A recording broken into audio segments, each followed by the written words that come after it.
It's another beautiful day in the competitive scene. I've got challengers for you guys, and I know you guys have been waiting to see more games and more action-packed fun. I'm going to be your host, Gompers, for today, and I'm joined here actually by two casters, Keg and Tenric, which, this is so exciting. Honestly, we worked together for, gosh, I don't even know how long. Too long. Too long. It is true. Well, no, too long. We do have lots of great games settled for you guys today for Split 2. But guys, in the past, Tenric, I'm kind of curious, what was going on yesterday? Yeah, if you weren't here yesterday, you did miss quite a lot. We had two really exciting matches, both of which ended up going to 3. Starting out with Fluffy Aimers taking on TSM. They started out really bombastically, an attack that constantly baited rotations. They were able to 13-1 TSM after 11 rounds won on attack. And while TSM dragged them kicking and screaming through map 2 on a bind that both teams played really well, ultimately, Fluffy Aimers' defense on Split in map 3 was so stoic and TSM just couldn't compete. It was a 13-9 defeat there, netting F-Aim the series. Then moving on to Moistek Shopify taking on Winthrop, it was the same kind of story, just told in a different order. Some more experimentation. We saw TSM's a proto try the deadlock on map, on not only bind, which was the second time he had done that, but he whipped it out on Split this time around as well, which was new. In the meantime, Winthrop University, Nazi was on Clove, on Lotus in one of those opener maps. It didn't go entirely too well for Nazi, but Winthrop was able to manage in that series up until Ascent being that third pick, in which Moistek Shopify kind of just got to rinse and repeat B execs until they also got a 13-1 to net a 3-win, a 3-map series win. So very exciting games, very exciting prospects from both teams being shown, or from all 4 of them, really. A real metamorphosis going on with the 2 losing teams, a real ascension, no pun intended, going on with the winners there. Wow. Sorry. It was right there. You were so ready for that, dude. No, I mean, look, I just it popped in my head. Okay. There's so many other words to rise up. But no, I mean, that's the most important thing about this second stage, right? We saw relegations, we saw the mid-season cup. After both of those events, we really got a good idea of what the conclusion of stage 1 looked like. But as we go into stage 2, every single team has leveled up unbelievably. That this is so even. Yeah, and we do have more matches actually coming as well that I'm super excited about. Teams that are the top dogs and teams that are the underdogs. Keg, what do we got cooking here? Hey, for our first game today, we have QOR versus M80. And speaking of dogs, QOR is that definition of an underdog team. They fought through the open quals. They survived, not even getting to relegations. They made their way straight to the mid-season cup. And now they have to face a team that, generally speaking, a lot of people want to see win Ascension, but they are in a bit of a weird spot. They have a brand new player. Yeah, and that's the exciting part, is being able to kind of, I guess, now see the new core roster, quote-unquote new core roster, with only one potential new player that didn't get the chance to really practice. But of course, obviously, we're going to get into that second series that you guys saw later on. But if we have to focus just a little bit on the QOR and M80 side of things, which is what I'm super excited for. I know these teams are plotting, but if anyone's plotting, it's got to be QOR, Tenric. Yeah, this core roster is constantly thinking of new ways to innovate, and yet they are always pressing their foot onto the gas. This is a team that is one of the most proactive in Challengers North America, and by proxy, it means they're also one of the flip-floppiest teams in Challengers North America. They are very sink or swim on most of their map pool, but they have some hard locks that we'll get into later.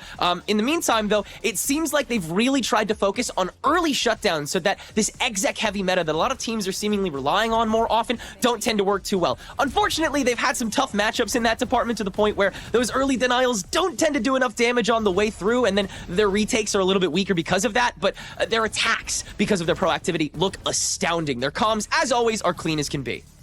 Yeah, I completely agree with that. And circling back to what we were talking about before earlier this week, a lot of deadlock plays have been really effective of shutting down QOR. And they're a team that have completely reset their agent compositions from stage 1. They don't want to give any opportunities for a team to anti-strat them. And a meta now in Challengers that's developing purely to play off of anti-stratting. So, are we going to see a deadlock today? I would say like a 25% chance. We have been seeing deadlock, surprisingly, a lot. and maybe not so surprisingly, because the thing is that it has been working for a lot of teams and players. It's all about the comfort in a game like Valorant, and now we're finally getting out of our comfort zone. But speaking of comfort zone, there is a difference coming along here. Zeltris is an 18-year-old newly graduated high schooler. Congratulations to Zeldris. I think this is absolutely adorable. And, you know, you can kind of see where this is coming from. Graduated from high school, time to pursue my passion to the fullest and be on the big stage. No distractions. Tenrik, no distractions is kind of scary coming from a top frag duelist. Yeah, this was probably the cutest graduation picture I saw on my feed when everyone was letting those fly these past couple weeks. And Zeldris, it's kind of crazy to think that he's still in school, considering how just like foot to the floor he is when he plays this game. He has been that extension more often than not from core when they decide to not play like a pack. He might be probably the most unique player out of the team, at least right now, at least in the way that they've been playing. He's kind of that long arm that they've been depending on a little bit more on these past couple matches. I'm excited to see how his performance evolves as that front man for the team. Yeah, if we want to focus on his recent performances too, a lot of Zeldris' games have been kind of hit or miss, but it's also final season. Like, it makes sense. And now that he can be on that grind, I think Zeldris is going to be scarier than ever. Yep, this team in general is scary, but we got another scary team in the lineup for you guys. It's M80, a team that hasn't been doing so hot, just like Core. They've both not really had the best run thus far, but they're looking to make a difference here. Keg. Man, M80, I'm sorry, Net is having such a good hairdo right now. He's got the little ponytail up top. But no, I mean, M80 is going to be a very interesting case. I think there's a lot of weight on Net's shoulders right now going into this matchup. If you recall, last week, somewhat suddenly, Nitro departed from M80's roster. Net makes their way in off of G2. And now suddenly, you're looking at an IGL gone. You're looking at a brand new IGL, that being Xander. Nismo's going to be co-IGLing. But it's also going to lift up Net and Koala Noob even more. They're going to be the ones focusing more so on calls on the defensive side. And that was already M80's biggest strength. They're going to expand that even more. Yeah, Net has been really focused on the mid-rounding, since that's a lot of the kind of easy things to implement when you have a new teammate. And I think Net's done that really beautifully. I think he's played the flank angles and the backwatches. I think he's taken this role as a fifth man very seriously in that opening matchup against Blinn. But Blinn was looking really, really good on attack. And unfortunately, Net wasn't really able to do too much from that back end. Hopefully, with the help of, and of course, that mid-round calling, we were questioning if he was going to be doing that, along with Xander IGLing for this squad now that Nitro's departed. I don't think he is. I think everyone on the squad is more than confident enough in Xander's IGLing ability. He has a lot of experience in that anyway. So I'm excited to see how much more they've been able to implement for Net to be able to really be a part of this team, because it seems like they've been doing their homework really quickly. Yeah, and homework kind of coming along. That kind of reminds me of... I'm going to have to say Zeldris a little bit. For some reason, he keeps popping up in my head. But of course, he is the duelist alongside Koala Noob, which are two people who have actually put a lot of work into the game, playing that duelist role, being able to be the top frag for the team on both sides. And actually, stats are pretty similar that we'll head over to right now. Tenrik, similarities here, of course, playing the duelist role, playing Raze, you know, being there for the team. But these two players look exact opposites. You got good guy on the left side, you got bad guy on the right side. Like, photos are showing complete demonic thoughts from Koala Noob's side. Yeah, Koala Noob is just all game, and Zeldris is very happy to be here. I love to see it. But yeah, they play off of the default execs really similarly. Both of these mainly Raze players. They'll go for those extensions. They'll probably they've tended to get also the longest shot kills across the maps that they've been playing, especially in split number 2. And I mean, look at that ACS for Zeldris. One of the most consistent we've seen so far this split, just consistently running it down on that front line and getting so much work done in the rounds where it matters so much for Core to get ahead on that offense.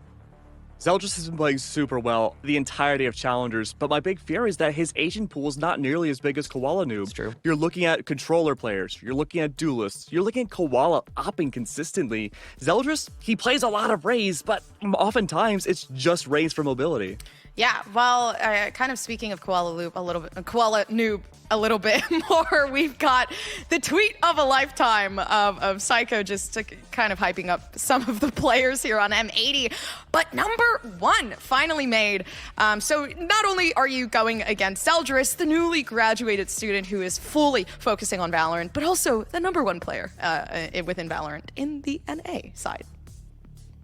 Yeah, it's actually wild to see that Kuala Lumpur hit number 1. Normally that spot is populated by the likes of Zekin, Tens, the top names of Valorant. And so I think this is a really good indicator of what we can expect to see Kuala Lumpur, not necessarily just in this match, but 1, maybe even 2 years from now.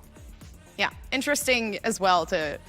Obviously, you are so handsome and good at video games. It's such a good response to a tweet like this. And I really wish someone would... Can you guys all just respond to my tweets like this from now on, please? I just... Great tweet, Compers. Thank you. That was a really good one.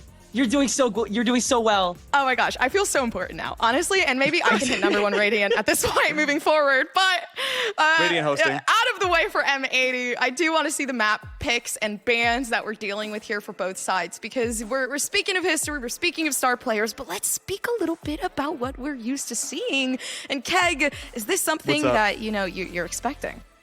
Yeah, I mean, this is safety city for both sides. There's nothing really too wild. QOR, they don't always ban split. M80 always ban bind. I think the most interesting pick, funny enough, is actually QOR opting to go into Ascent.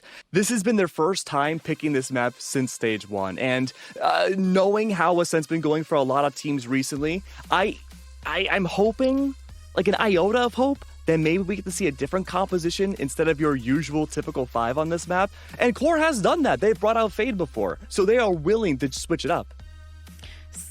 That, and also, obviously the ban's kind of looking very, very similar to what we're kind of used to on both sides. Banning Split and Lotus, QOR kind of the ideal when it comes to Split, not necessarily liking that. And then I wasn't really expecting Bind to be in the settlement for M80 either. But scratch that. I'm excited to kind of see obviously both the games here against both of these teams. We talked about the underdog team of QOR. We talked about the team that typically should win of M80. Obviously, both of these teams looking to break that losing streak, which I'm super excited for. Yeah, one big thing you have to look out for that second map too is that M80 should be switching up their entire attacking playstyle.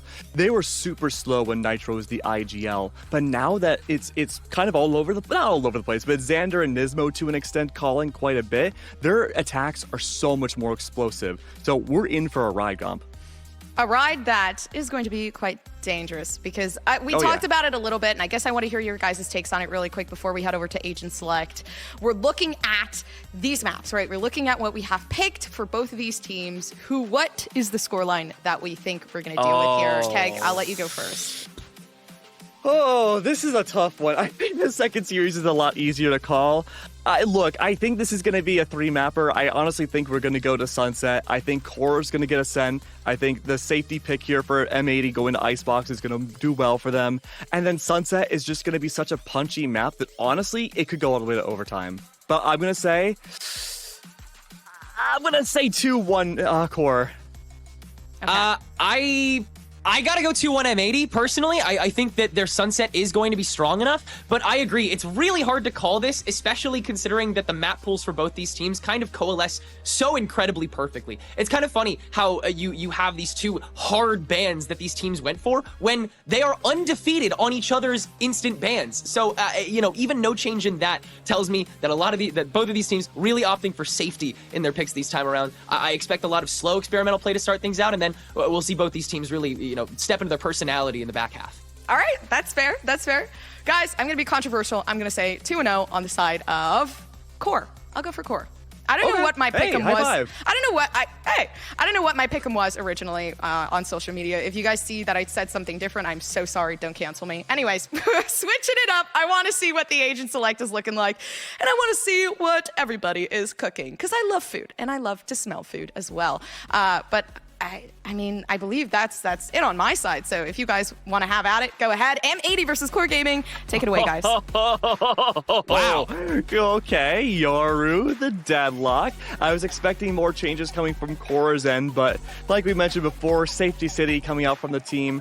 They did play Fade in mid-season. Then they swapped back over to the default 5, and they still... Actually, no, they lost the last time they used this comp. So very curious to see what QOR has cleaning up going into this, but The Yoru and Deadlock is going to be wild, considering how we've seen a lot of teams so far in Challengers play it. Yeah, tell us how you really feel, M80. This is really interesting, and makes me question how much M80 is going to go for the B exec. That has kind of been what a lot of teams have been leaning lately for Challengers NA, because of how strong that Deadlock is, especially in the matchup against Killjoy when it comes to that mid-presence battle and the long game, especially for post-map plant.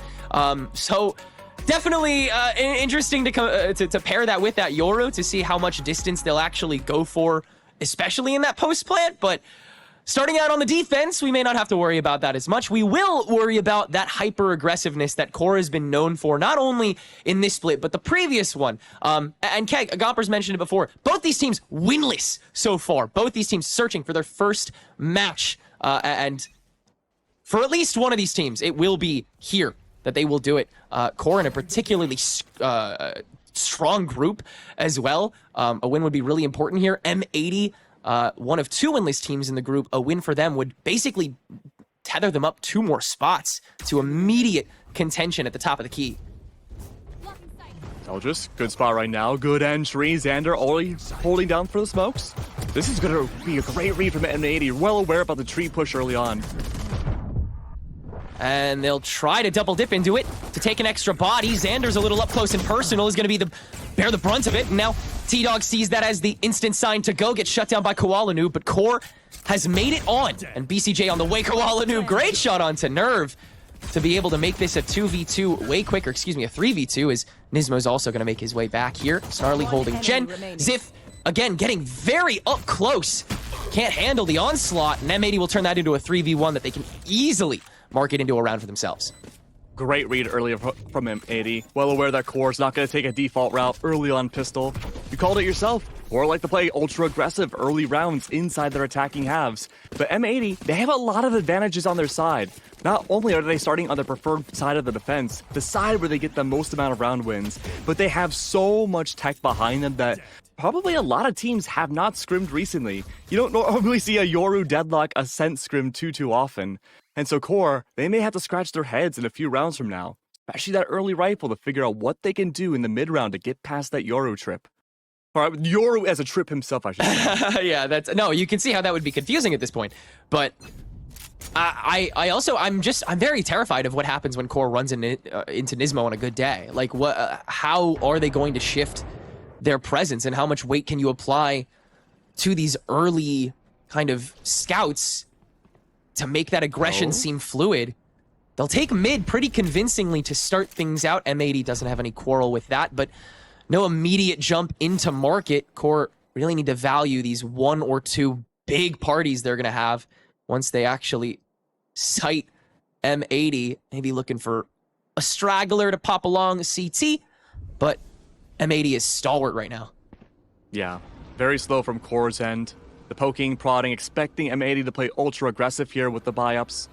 And the opportunity to collect ult orbs. Pick up a weapon. You're done. There's the starter. Now does T-Dog trying to trade off? Nope. Koala Noob will hop back over just in time for the potential market exec. Again, M80 reading that very well. But Koala Noob trying to take the fight on main, not realizing that Nerve is still there. So QOR, again, enough people on the right angles to be able to crunch and end up taking over site. But once again, with a personnel disadvantage, it's still difficult to pop off from here.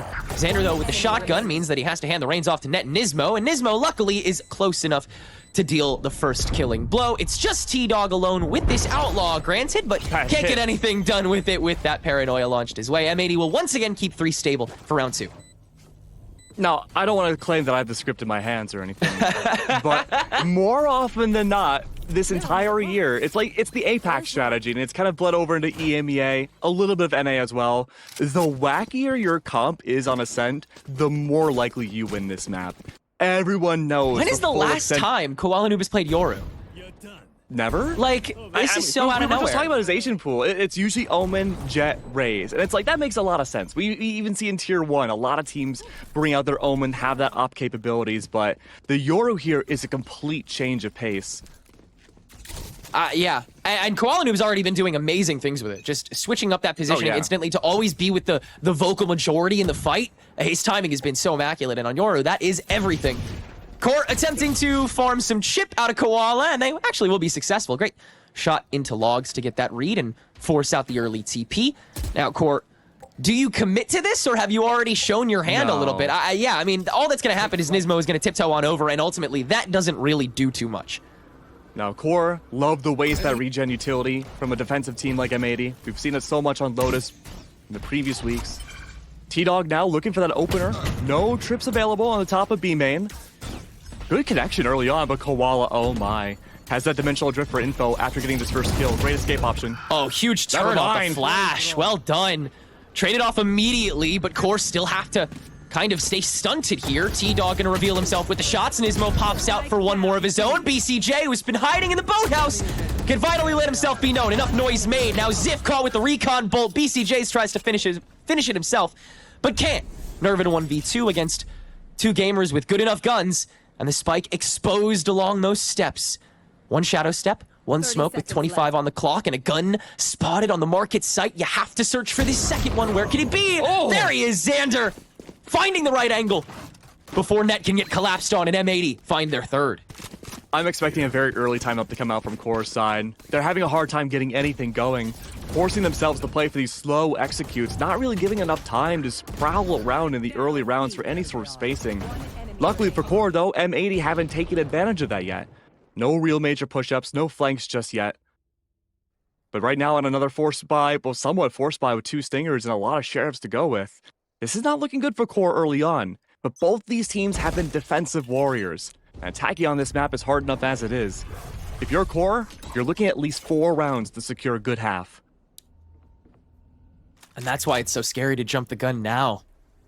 For Core to kind of dip into the kitty like this. But they are playing to their strengths. That much cannot be denied. Checking out the front line of A main. That drone is going to get popped out. Xander doesn't really know what to throw, but will recognize that Zeldris is on the insert, can shut that down and not lose too much along the way. Rest of 80, M80 can insert back in for the counter aggression onto Core's next attempt at an entry. It will not go smoothly either. Ziff and T-Dog, the only ones now stranded, and yeah, nail in the coffin for sure for that round. Yeah. Double stall with the 2 Sentinels, let alone Xander's util. Koala Noob can essentially do whatever he wants on this map, defensively speaking. An Operator 2, no less.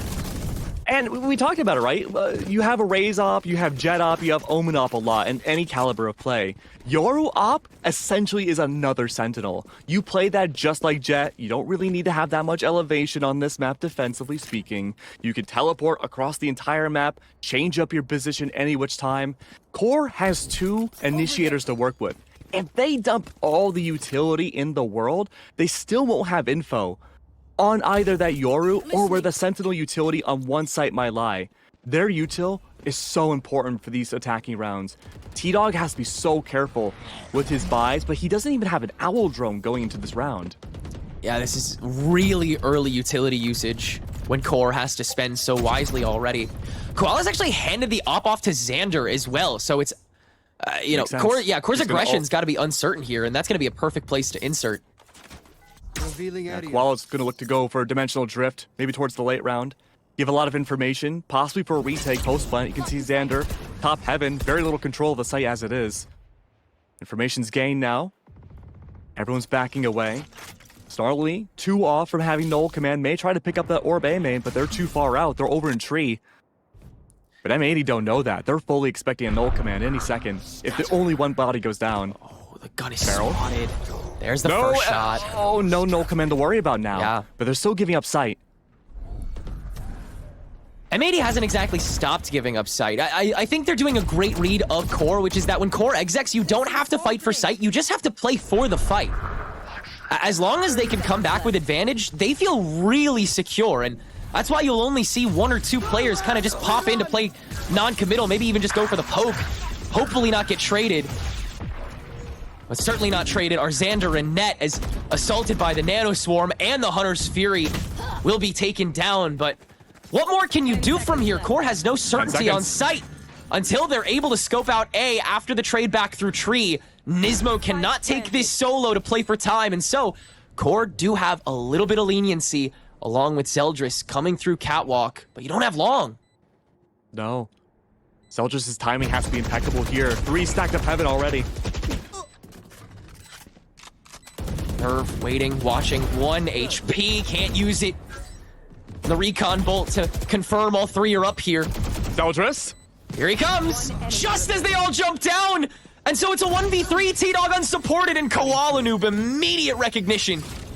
Unfortunate timing for Core in a world where they are normally the speed demons. The foot is off the gas, and they will pay the price 5 rounds deep. Yeah. Unfortunate there that Core had to expend quite a bit of ultimates. At least they baited out M80 to use Dimensional Drift. And Xander's ult too from the shadows to go on the other side of the map. But at the cost of what? You lost out on that Hunter's Fury, and it's so valuable in that attack to clear space. They're still locked down. 1 ult orb away. Zip is going to pick up that ult orb, and they're going to fast exec on B site. And you can already tell. Big stack up on A just in case from M80. They're more than willing to help have a skeleton crew on one site they feel that could be the one that's hit. And we know how condensed B site can be. You don't want to stack everyone up there. Yeah. You're sardines in a can at that point. Yeah. Oh, but look at this though. Nismo might be setting up for annihilation if it's a B main call. He's going to snake through a market, understanding already the lack of speed that's coming from main. That means there's going to be a higher presence through mid. There's the flash, there's the trip, there's Net finally making himself very much known. Nismo, the second sentinel for 2 as well. And the mid push is shut down yet again. But there's a straggler. Where could he be? Well, there's already a lot of space kind of scoped out here. It's pretty certain where Ziff is at. And with just a Sheriff, tough to confirm any sort of kill. Koala Noob the miss, Koala Noob the escape, Xander the fade away, and M80 at 6-0. It's almost a baited strat from M80 because normally what you see with a defensive jet, especially with their operator, is that they'll push way far out in the mid, scope out tiles, get an opening pick and dash away. That's with the help of a KO flash to ensure that the visibility of the attackers aren't there. That's not the case with this comp, yet still M80 are finding so much value taking that mid space. Core, they could try to go for it. M80 are putting extra protections down. We saw that with Nismo's utility. Core at this point must be feeling still good. They're not out of the woods just yet. Still first 6 rounds of the entire series. But they have to change a new strategy here. They have to secure at least 1 or 2 rounds this half. But they have found nothing other than going slow and playing for picks. Yeah, it sucks. I think it has so much to do with not enough, intel going into these sites.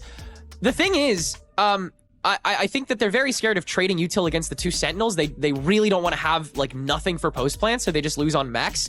But to tell you the truth, Nismo really hasn't been setting his util down until post plants. I think Core can play it like a 1 sentinel defense if they exec quickly enough, which they're normally so good at. And then you can play for Nismo later. I understand he's a huge threat right now, and the fact that he would even be on site is such a huge like stopper to whatever Core has to offer that it's a huge risk. But Nismo's been playing his util at a much slower rhythm than Net has. Net's kind of showed his hand, especially up mid, all too often. And really, it's just the sonic sensors you got to worry about early on for Nismo to try and collapse on. But again, if you clear sight, you don't have to worry about that. Early dive out now. Good read. Rotate already called by Core side. You leave Koala Noob away, they can teleport back over to A instantaneously. He can play around those sonic sensors. A's the way to go. The Owl Drone gave away so much. Null Command immediately popped. So early. Not enough distance to cover A site just yet, and you're stalled out by an Odin. Oh, okay. The spray through to counteract.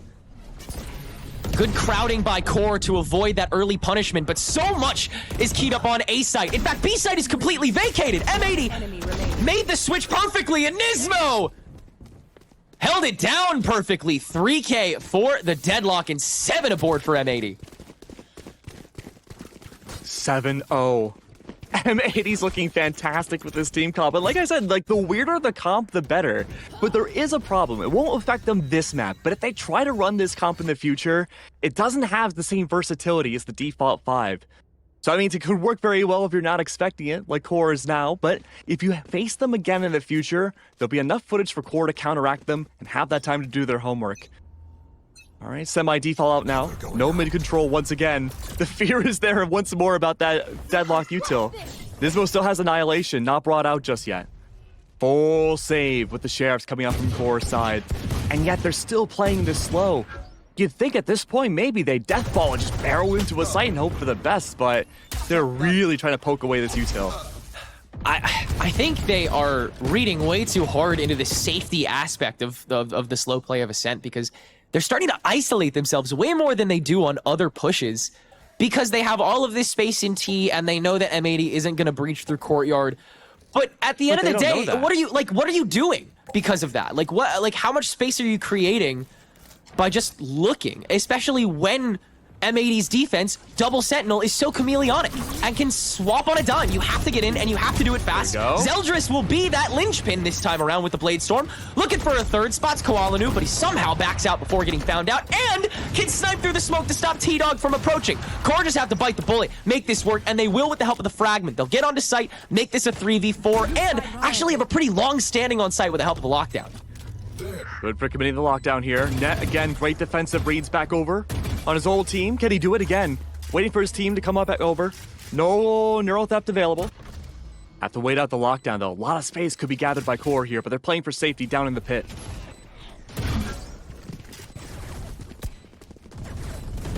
Looks pretty set in stone here. Zeldris ready to rotate for that second angle. Ziff waiting in the wings. Gets found out. Snarly and Nerve getting theirs, though, means that Net is alone. And that might be the cutoff point. Just as Core starts to escape, Net will try to shut them down. Can't even do that. Core, very strong showing for this Thrifty, and finally break the streak. I do like the safety that Core is playing in the early rounds. I do think it might be getting in their head a little bit, but that one win is enough to elate Core and get the snowball running. But a lot of the crux of that round that Core had won was based on Zeldris diving in the site with the Blade Storm. Yeah. An ult they don't have in the next round. So now you can't really rely on Zeldris popping in like that again. They're struggling to gather space. And like you mentioned, the double sentinels are making that almost impossible for Zeldris to find really any impact on this attack. Oh, here it is. Yeah, now Remember, no KO flash. Now you're really getting He's all by himself. Oh, whoa, okay, Zeldris. Forced to back away, pressured out. But that's a strong indicator for mid. Core, that's the first time they've really put that pressure down. And they heard the TP away from the Yoru. They may know there's a reposition or a fake. But if they try to pry their way through mid, and it seems like they don't, they're going back over to tree. At the very least, they've spotted where the Odin is. They're not perched up on tree stairs again. This is a great call from T-Dog to say, hey, we can get tree for free. Oh, and Xander, tough timing. Doesn't recognize how early Core is going to try and dip into this. Koalum's already made it back around. He's been the fulcrum of the of CT for this pre-plant rotation, but will actually maintain his distance as they lose Net in tandem to play for that 3v4 instead. Ziff? This is really creative from Ziff. Wow. Yeah. But what if Koala TPs? Nothing's watching you. Oh, no. It doesn't matter. Yeah, no way. Can't spot him. So it's on site here for Core, but once again, Zeldris has too fast for M80. 4 for the Jet, leaving Koalanu all by his lonesome with an Odin, no less. Very tough to deal with this, and perhaps a bit too late to get out as well. Maybe looking for a last fight. Nope. Just gonna take that gun and get out of there, giving Core a second straight round again. Just finding the right shutdowns at the right point. Zeldris, once again, massive undertaking, massive responsibility, massive impact. And M80, I'm surprised they're not playing mid-side more. They love to do that on other maps. Yeah. With now Net in the fray, Icebox oftentimes you will see Xander and oftentimes Net watching the mid-side of Icebox to make sure they can get the macro level timings to know where a team like Core would be on their rotates. And yet this time we don't see that too much. Xander pokes a little bit from tiles on top of tree, and sometimes Koala pushes up.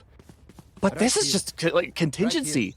They're making sure the Core cannot feel comfortable enough to take mid site so well that they're not putting anything on mid. Oh, this is such great info from Koala. One discovered already. No one's mid. Smokes are down, blocking tiles. They know it's a B main push.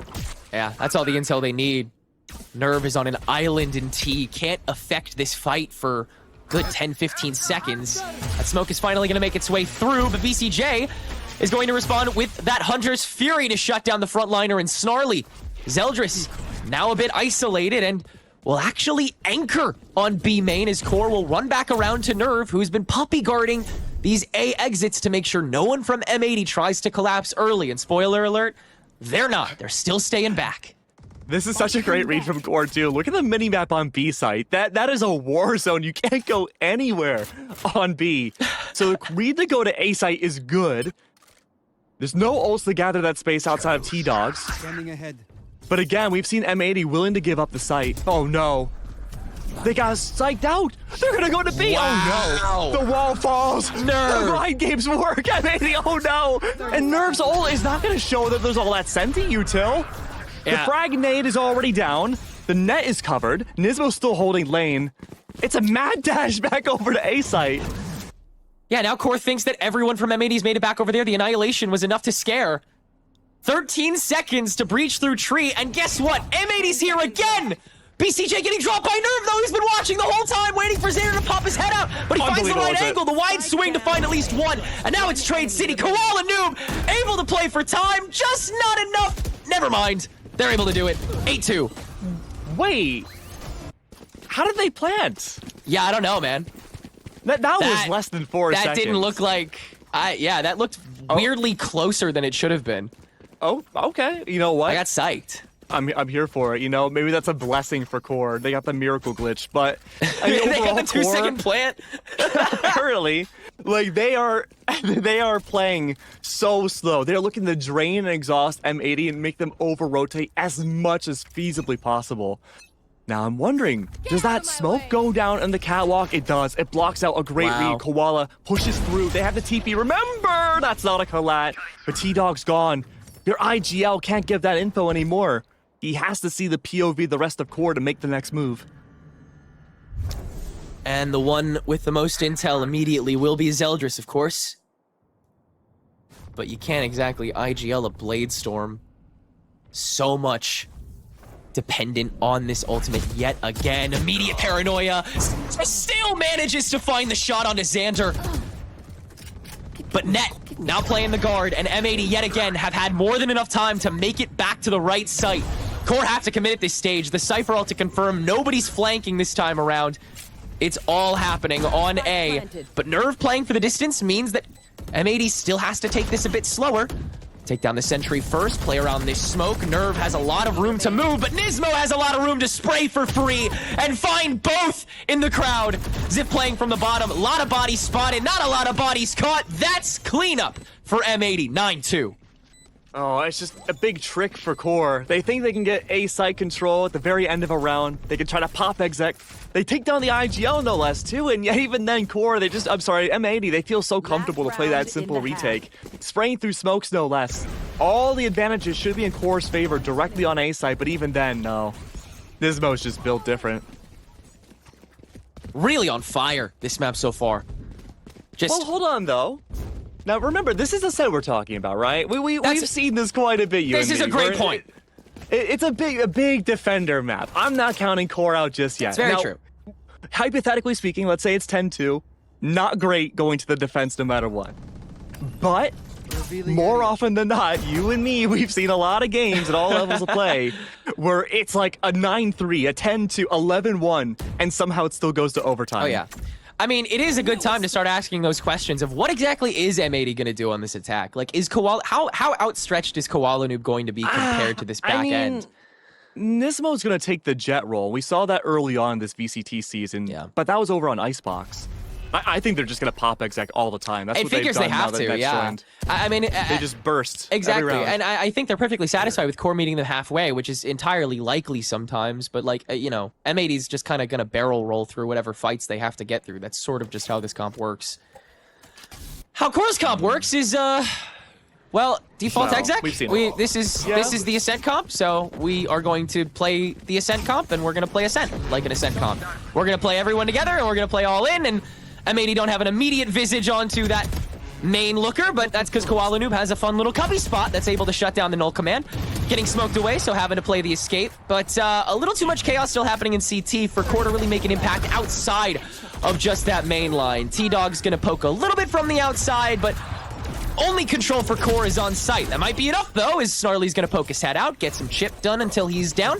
So it's a 3v2 retake with not too much time on the clock and a good amount of util that M80 actually has to juggle against. Zip, first poke head out. T-Dog finally the rotation. Xander on a measly 2 HP. And Core have an easy 2v1 that they could finish basically anytime they wanted to, anytime that they're lucky enough to. Xander, the turn back around to lane now. Ziff going for the swing, and he will manage it. And QOR will swipe away a third round on the attack.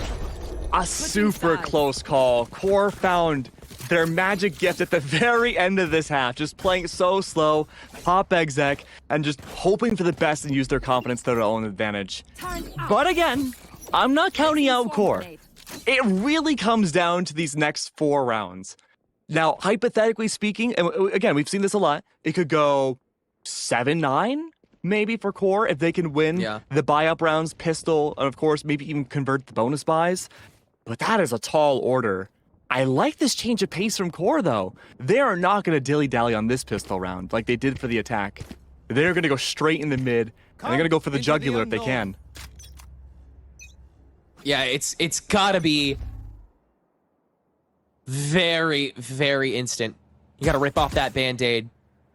Xander going to scope out the mid presence that QOR is going to go for in this first round, and boy, is it heavy. 3 early on to make sure that this first fight by M80 isn't controlled by M80. But that leaves just enough space for them to go for an exec. They'll choose B main with a couple of their players, but what a game of chase we're in right now. Nismo, feet swept out a little bit by Ziff as he's made it all the way through A main, all the way to T, and now with this hodgepodge getting stuck up, Nismo has to lock in and play against so many different angles that he can't get more than one. QOR shut down and now are playing a hybrid attack from B main as the spike has already gotten planted with Nerve taking that CT position. Is there enough presence? Is there even enough time here? Recon Bolt is going to force Xander to give away his position, but that's just going to force the util and the fight from Koala Noob. A lot of stall going on, but a lot of kills from QOR mean that this is still going their way. BCJ having to play a bit more proactive and can't get any more done. QOR resources very well spread to nab this first pistol. I mean, the fact that we had seen people go all the way in the opposite spawns to try to find impact was beautiful. I will say, though, I was a little worried about Zeldris at the beginning of that round. Did find at least some info-based impact in terms of his kills. But actually, I was going to say this could be his worst performing game to date. He has done worse on Lotus. So Zeldris, the rest of QOR, I think they were in more dire straits than we... It felt worse than we really thought. I think they're bringing this back pretty handedly, but they still got 5 rounds to go. This should be an early night from Snarly's favor. Ares already set up from T-Dog side on B. A very default setup. For M80, they've dealt with players like this all the time. So how are they going to convert it on the most unusual comp we've seen in a minute? Well, do it by dipping in, each one of them looking for their first. Snarly just going to choose to hold it down on the grav net and get at least a little bit of time stalled out, but M80 very quick on this one, and QOR is not ready for it. But that's okay. They're also willing to play for this post plant, just as M80 did. Seeing if they can buy out any baited swings. They cannot play for that post plant. 3v4, good guns, good height, control of tree, but net is on the way through. Catwalk, are you expecting this? If you're QOR, that second off angle, do you have some util that you can burn through? But honestly, I don't have too much confidence in it. It's such a chaotic fight, and there it is. Net's gonna be able to stop Nerve. You have to drop down now if you're QOR, and this is just such unfortunate timing. T-Dog gonna be able to spray through and at least get one, but the presence on site is so strong. I don't know if T-Dog can manage all of it, can at least spray down net, enters into hell, and that's where BCJ will finalize and grab that second for M80. Huge thrifty round for them. Yeah. And for QOR, that is possibly a death blow to this first map. Now your economy is going to be in shambles as we see the buy-up now from M80's side. They get to hold on to those rifles and possibly never let go again. Great util early on, great early trades as well. We saw some separation from QOR. They weren't able to convert back necessarily as much as we had thought, but now 10-4. And with the buys being in dire straits once more, B-sides the site now have to be given up. I mean, retaking it with just a sheriff, 2 sheriffs and a marshal? That's a tall order. I really want to see what the execute can look like from M80 here, because remember, we haven't really seen a Yoru deadlock that much before. I want to know what they're cooking up here for distance. Yeah, I'm really excited to see how they pull off some of these kills that they'll have to go for if they play at this tempo. Ooh, Zeldris spotting Xander. Nice pot shot taken to keep some of this extra presence at bay. And M80, they're going to try and broach that by vying for better mid control so Nerve can maybe have some more mobility. But Zeldris is just going to take a back seat, take another pot shot, and go on his merry way. So control ultimately not really given over, but M80 is still really hungry for that correct site. But Core, it seems that they've weighted themselves properly. Zeldris, yet again, prime position to intercept first, and this time it's finalizing the kill onto Koalanu. Good start there. Wall is down, blocking Zeldris from pushing up and converting yet another. Oh no, the grab net. It's slowing Zeldris down. Enough time to rotate back over to B site. Look at the clock though. 30 seconds left. Only one on site. That's Nerve. Oh, it's a battle of timing though. The double smokes are down. Remember, big weapon diff. Core, they only have sheriffs. Paranoia to try to stop. 2 on. Make it 2. Nerve TPing back, also gets caught. Not too much damage done for any of these members of Core. M80 able to simplify, divide, and conquer on every single member of Core. Nobody able to crack open anything, despite their positioning being perfectly respectable. I mean, that's just the weapon diff right there, isn't it? M80, despite being cracked away with HP like a boss battle, they were still able to survive. But they're more willing to play mid. And I think if Zeldris is able to at least snowball some of their economy more, we can see that comfortability of the op come out. And I think that could be a difference maker for Core. The issue, though, is that you lost that second round, and so the economy is still in a flip-flop state of light shields all over. A-Site only has Nerve yet again. My ult's ready. Who's next? It'll be A main this time, and there's the dimensional drift. It's a game of follow the leader whenever you're able to find them. And no! Core read that this push is very enthusiastic. And the deadlock ult to at least clear away Rafters will allow Koala to make himself known and actually vie for control far better. Copycat to make sure Nerve doesn't find any extra damage. Now hopping back to main for the post plant to take stock, take shelter, make sure that Core shots are so impossible. But Nismo holding early to keep this contested up top with that grab net. Forces more util to be burned before you can actually take this fight. But look at this fun position from Xander inside the smoke next to Tree. The exit from here is so awkward, and Zeldris avoids it. Turning back out, Ziff can trade it through, but time is ticking, and Core do not have much more to play with here. Net spray through to find Ziff on the bottom. And Nerve cannot follow up. It is another conga line of death for Core as M80 navigates this ascent. And this is Core's map pick. This was supposed to be their safety to bring things to map 3. And M80, the most played map they've had so far, the one where they've drastically changed everything with their recent addition to their team, is their next map pick. That is a scary ordeal for Core. Oh, what can you do, though? Same default yet again. The enterability of Deadlock is wild with that ult, because if you capture somebody, you force everybody else on the defense to reveal their position by just shooting at the Chrysalis that conjures on forwards. Yeah. And even then, to use these, Nismo's doing a great job of just clearing the board with the ultimate. Not really afraid of not getting anything, just afraid of not making an impact, but never really have to worry about that. Double swing on Cat. It'll result in one body going down for both M80 and Core. Relatively crucial ones for either side, because M80 can't do too much poking now. They kind of just have to make a push work. But in the meantime, no true flashes for Core. So good luck post-planting, dude. Yeah, all they really have, though, is Nerve's paranoia.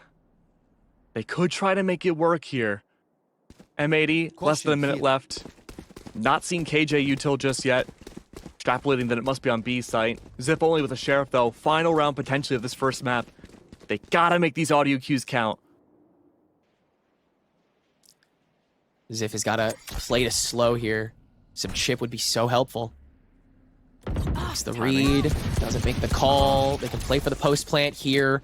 Some early damage with the Sheriff wall banging. Owl Drone gonna get tossed out. Basically guarantees that Ziff is gonna be holed up in Boathouse, but the Hunter's Fury from T-Dog is perfectly timed to make sure that they can't collapse immediately. Ziff is gonna die, but he's gonna try and make sure that the rest of Core have enough time to get back on. But Net, the shutdown after the onslaught of util thrown his way, will let M80 have about 6 or 7 seconds to spare for this plant. As Core, again, shuffling on down. Now the Hunter's Fury from BCJ's end forces Core to insert even earlier than they opted to, but Zeldris can skate by and take down Nismo. to make this a 2v2. That Zeldris has to start out by playing lane until Nerve gets back. He is giving away position by playing from the CT, but the one-way onto BCJ makes this 2-1v2. Xander, though, subtracting. Zeldris on an island, can't do a thing. Nerve stuck in the 1v2 and can't make it work, so M80 will clean house and make it a 13-4 game, ultimately dominating on both sides. Hey, look, 25% chance we see a deadlock, right? First map. Teams are willing to experiment, and the wilder your team is, the more likely you win Ascent. They really have thrown a curveball. Koala Noob, that might be the first time I've seen him pick Yoru, like, ever. Koala? In a chat. Like, I could not predict that if I had years. If you had a million monkeys typing out a million pages of Valorant gameplay, they would not type out Koala Noob picking Yoru for that. But man, was that fun to watch. I mean, his confidence in double swings to being able to just kind of play for the rundowns before M80 really has to act, just such great value. Yep, like a good Shakespearean play. We'll have to move on forwards to see what the next act has, and we'll go to a straight break. That was good. The game starts long before the game starts. And warm hands are faster hands. Gain the upper hand and power up your pregame warm-up with Zippo hand warmers.